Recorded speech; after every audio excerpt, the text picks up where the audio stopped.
The absolutely nightmarish Pigman has been terrifying small towns, rural neighborhoods, and forests across the United States for centuries. Described as a hulking figure with a human body and a disturbing pig-like head, complete with a snout, tusks, and leathery skin, reports of encounters with this freakish thing usually detail heavy footsteps heard from the darkness, unnatural or even threatening snorts and squeals, and eventually brutal attacks. It's said that the Pigman is most often sighted hiding out under bridges, off wooded back roads, and near abandoned barns or slaughterhouses. And this abomination's behavior ranges from elusive to highly aggressive at times. Historically, the Pigman's roots can be traced back at least 200 years, and possibly even much further, to Europe, where stories were told of half-man, half-pig creatures that lurked in the forests. And additionally, in Eastern Europe, some wrote of wealthy families that hid relatives, usually daughters or wives who were born with pigs' heads or cursed with them. Over time, these stories would immigrate to America, and they would become especially popular in the South through the end of the 19th and turn of the 20th century.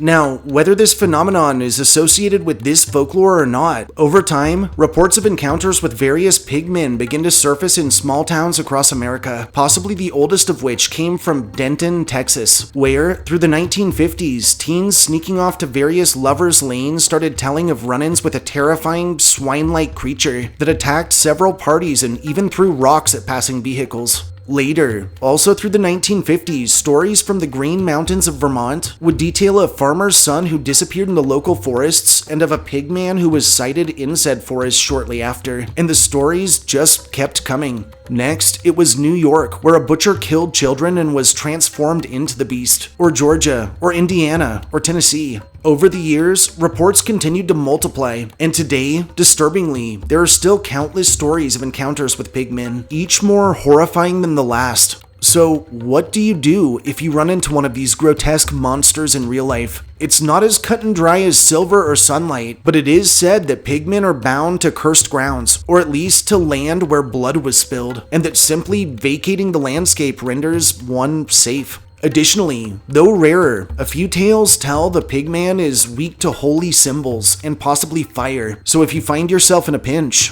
those are probably worth a try. The ultimate question is this: is the pigman real or just a story? Unless you're ready to find out, the next time you're walking down a lonely country road, or past an abandoned building, or over that old local bridge, think of this tale, take precautions, and always remember why.